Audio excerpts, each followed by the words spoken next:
Well, this isn't normally how I like to start my videos, but this was one of the two Lionel Legacy L1s I got, and this is the 1369, as you can clearly see here. This was a pre-war version with a very rare train phone antenna feature on the locomotive itself, and what's going on here is I just managed to get a half a lap out of it around my layout, and it locked right up. So I'm just kind of looking over the running gear here. And shortly after this incident, I got in touch with my dealer, and he got in touch with Lionel to get an RA. And right now, it's back in the land of the misfit toys. So we're gonna move on with my other L1 that I ordered. Well, it's made it onto the layout. I haven't powered it up yet. And just looking it over, it is a very green, if you ask me. Probably the greenest Brunswick green I've seen in quite a while.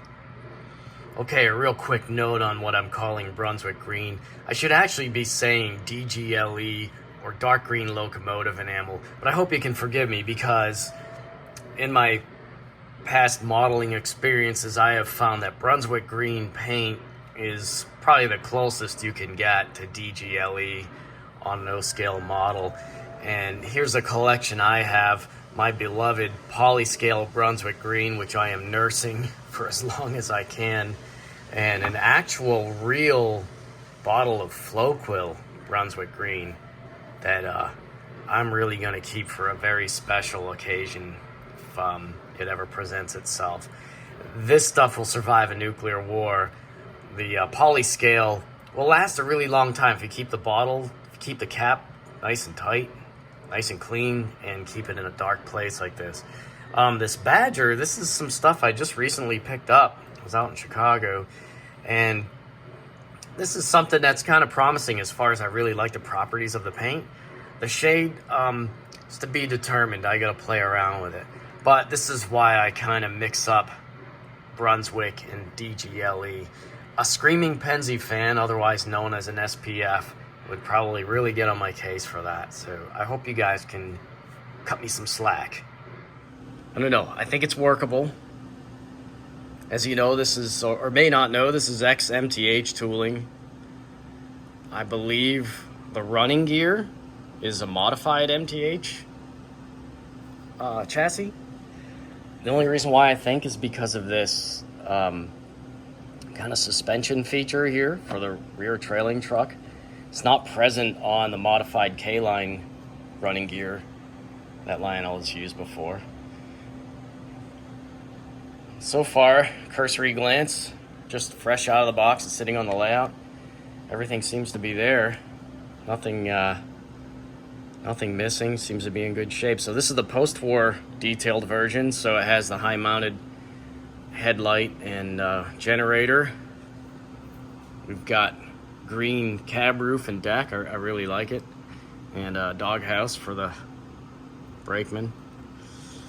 So this engine, compared to like that Class A, which is like a Vision Line engine, this will have all the feature switches underneath the ash pan here. So I'll have to get at them at some point to change the ID here. But let's power this up. And I did cheat a little bit. I just kind of gave it the back drive test here. These are double reduced gearboxes, so there's very little lash. I still, for some reason, don't like to do this. I don't know. But that was the issue I had there on the 1369. That's pretty nice that these cab windows move around. All right, let's get some power going here. And I believe this will probably fire up as engine 1.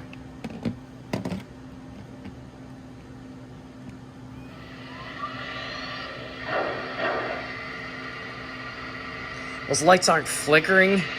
I think you're seeing like video beating, which is like the refresh rate of the camera versus the switching rate of powering up the lighting. So it's a cool feature. To the naked eye, it's kind of like a soft start for the lights.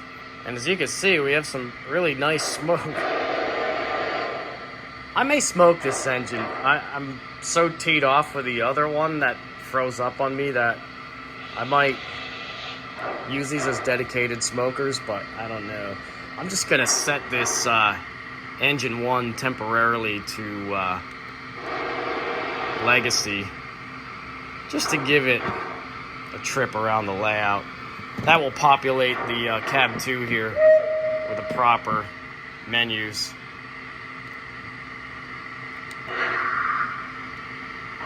Let's try roll speed.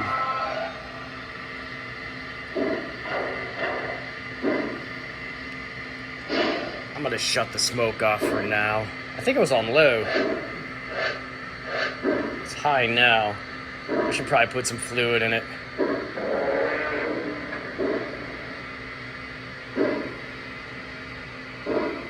Alright, well, it's making smoke, so I'm gonna shut it off for now.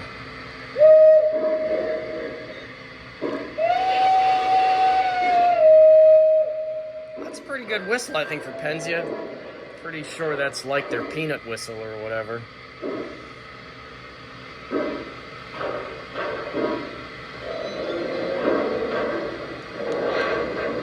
See if that coupler closed. It's open.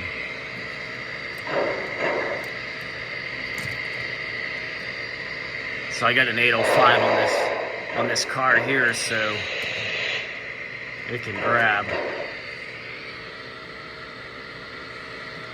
See the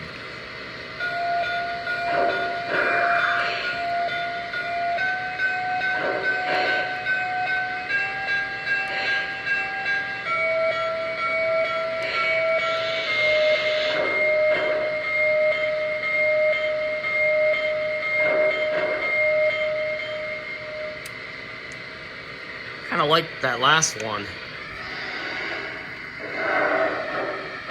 Oh no. Just need to shut those off. And then I am going to see what these look like.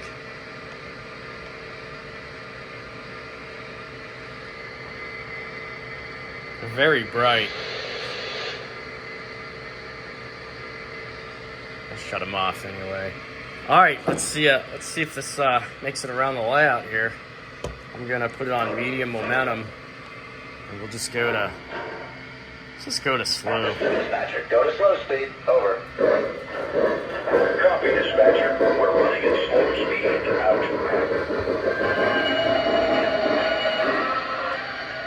My bad. I don't know what momentum that was. I'm gonna make sure I get it on high. That was just way too abrupt. All right, let's try it again. Put it on high now. We'll go to slow.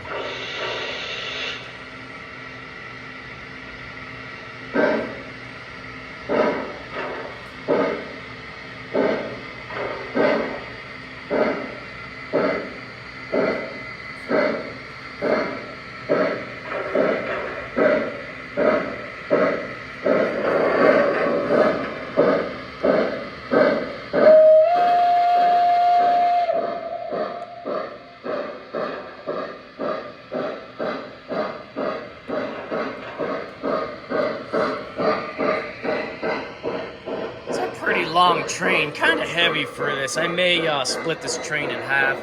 The idea was I was gonna have 2 of these to do a double header. These are only I think Mabuchi RS385 motors, so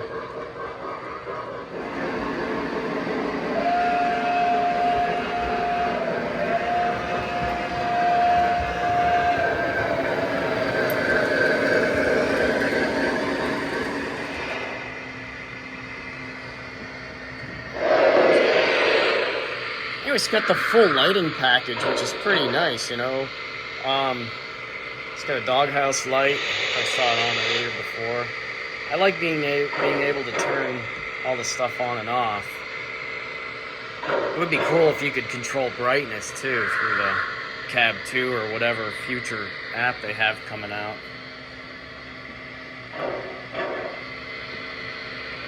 It's got flickering firebox.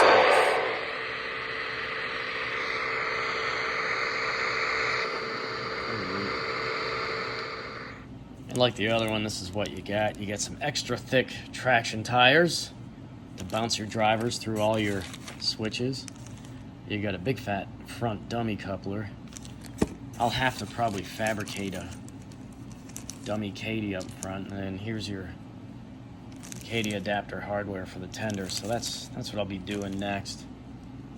Not much else. Pipette. I don't know if they even give you smoke fluid anymore, do they?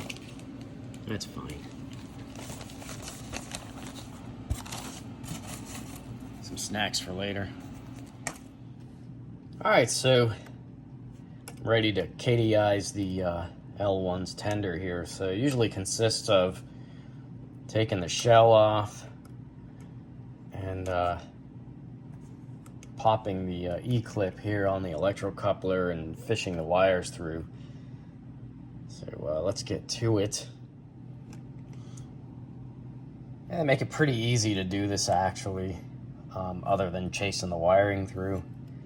As you can see, we've got our legacy rail sounds board in here, and no battery anymore. And although this doesn't seem to completely die on you when you go over a gap in the track, you don't have to reset track power like some of my older legacies. You have to do that, like those old K4s. Anyway, one thing I kind of liked is that it's got a kinematic drawbar here. I didn't realize that. That's this mechanism here. Kind of neat. I didn't realize these were on here. Pretty cool. It wasn't too bad. Just keep in mind, these trucks have the nice little chains on them. So I was able to hang the truck just far enough down to get the this T-bar thing out. So here's our removed electrocoupler. Real quick check with the height gauge. Doesn't seem that bad.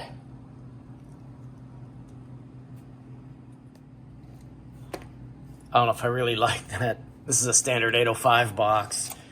I ordered some 806s to try out. I do not have any right now, but that's the short box Kadee, and hopefully it takes care of this extra distance I have here. But anyway, at least the height's pretty good. I mean, I could shim that down. A lot of times might be the angle of the mount too, but still makes it pretty easy. Worst comes to worst, I could make a 3D printed adapter. I think the idea was they wanted to clear the mount for the original electrocoupler. You can see the gap's pretty tight there. So let's give this a try with some different Kadees when I get them. So I was going through my eBay purchase history and realized that I had ordered a bunch of Kadee couplers way back in March of this year. So I think I'm set. Cool. All right, so just replacing an 805 with an 806 wasn't really going to buy me much. It still stuck out like a shelf, so I 3D printed a mount just based off this real simple print. So here it is. And the idea is that I took this mounting point, I moved it back like about 5 millimeters so that this front of the coupler box is flush, basically. So let's hook it up and see if I'm onto something. It may be that this coupler length is going to be too short to clear the steps here, but I'm going to try it anyway. Well, I think I like this better. It doesn't stick out as far, and I don't need to have that shelf sticking out, basically. Like I said, this thing, it put the Kadee box way out. I don't know why. It doesn't need to be that far out. I think they were trying to clear this truck. So with this shorter box, I'm clear of that. Not even sure I really needed to use an 806 here. Anyway, I did have some. I'm just gonna run with it. All right, so this very green L1 is on my Lazy Susan here, and I have a coat of dull coat on it right now. I don't know if you can really tell. See, the sheen is knocked out a bit.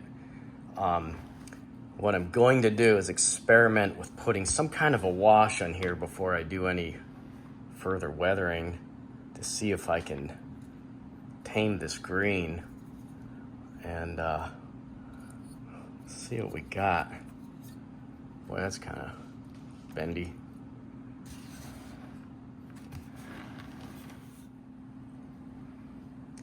Well, I don't know. I tried a little bit of a black wash in here, but I'm not too enthused about the results. It's nothing I can't really accomplish with some heavier coats of grimy black. So I'm just gonna concentrate on doing some kind of panel line tracing with black and getting it ready to get up on blocks here so I can do the drivers. All right, here's a quick layout color test. I'm gonna give it a look over here. I think the color's really not that bad. Lionel's crayon box has been defeated by a vintage bottle of grimy black. So anyway, I think it looks pretty cool. Kind of surprised. It looks a lot better than I thought it would. So I'm gonna go over it, make sure I didn't miss anything, and then go to work on the tender. And I think this project is almost ready for the rails.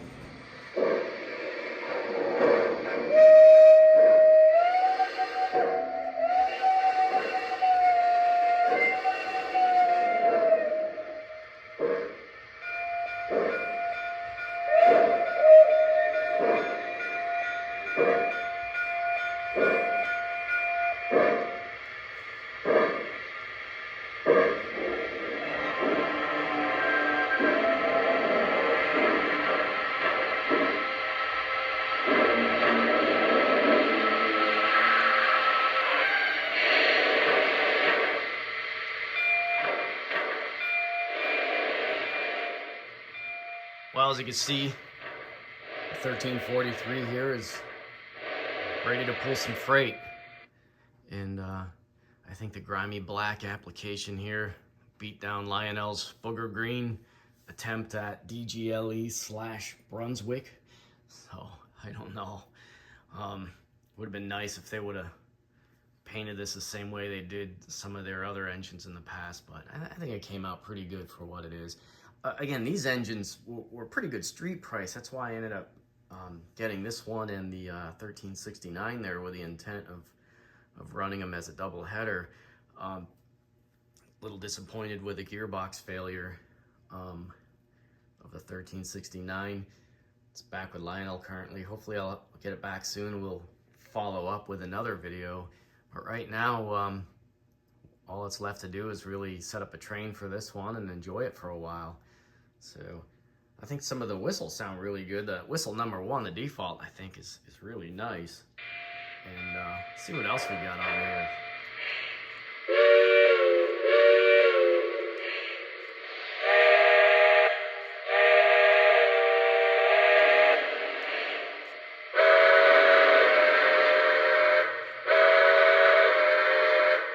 That sounds like the 765.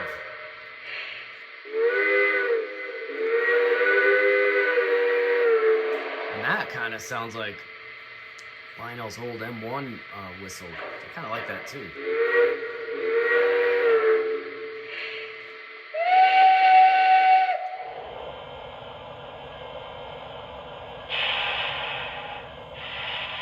Thought it'd be kind of fun to compare my Sunset L1 that I got a few years ago with a current Lionel XMTH one. And, you know, for a diecast model, the Lionel compares pretty favorably. But you can see, this is my Sunset, and it's kind of detailed in the pre-war setup with the headlight mounted high on the front of the smoke box there, and the pedestal mounted class lights, which I never really disconnected. I don't know if you can see that they're on, But pretty nice model. I don't run this very often. It's got real nice gear ratio. I think it was built in 2012, so it's got electric railroad cruise, got a real nice gear ratio. So that's like the first speed step that it'll respond to. Very smooth.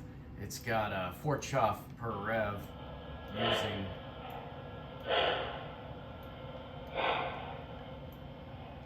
a cam and a micro switch, so you can kind of dial in the chuff location, which I like on the crank pin. Lionel's chuff rate's pretty close, you know. But I don't know if you noticed on the Lionel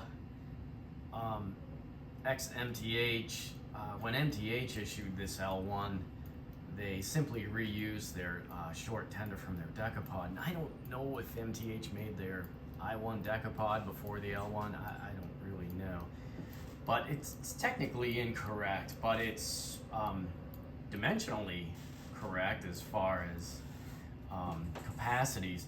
The L1 should have this 90F 75 tender, which means it's 9,000 gallons and the deck height is 75 inch, where the one that Lionel used is a 90F 82, so it means that the deck height is a little higher, doesn't quite match the cab, so you got to have a very athletic fireman for running the Lionel. But you know, it's forgivable. I think again, for the price point Lionel offered a Matt, it was something you could kind of live with. So anyway, I just thought I'd compare these real quick, and I didn't have to dump as much grimy black on the Sunset, that's for sure. Here's another look at the tenders.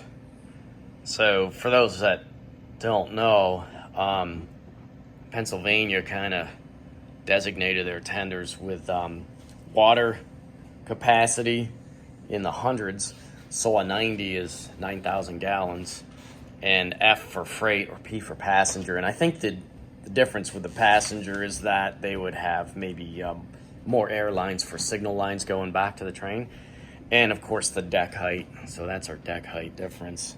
You can see the Sunset's matched pretty perfectly. So these guys don't have to do any feats of athletic prowess to get at the tender. Where Lionel, we're gonna have to get a little creative to get up there. Anyway, I thought this was a nice touch too. I wanted to mention this was something that came over from MTH, these cab curtains. I tried to put a wash on them and a little dry brush to kind of get them to blend in. I thought that was pretty cool. Maybe that part will be available someday on their site, and you can buy them and add them to your engine. So here we go. Just noticed I should probably give this a little tweak to help our crews get up onto that extra high deck there. So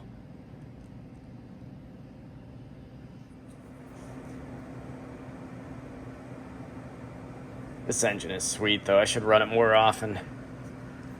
I like the turret covers. It's pretty cool. The cab's really nicely fleshed out too on this Sunset. Train 1 brakeman, let's get an application for continuity test. Good application, okay to release. Train 1 brakeman, we have good set, good release, good continuity on timetable train number 1. Over. That's a Roger. Good set, good release, good continuity on timetable train number 1. Out.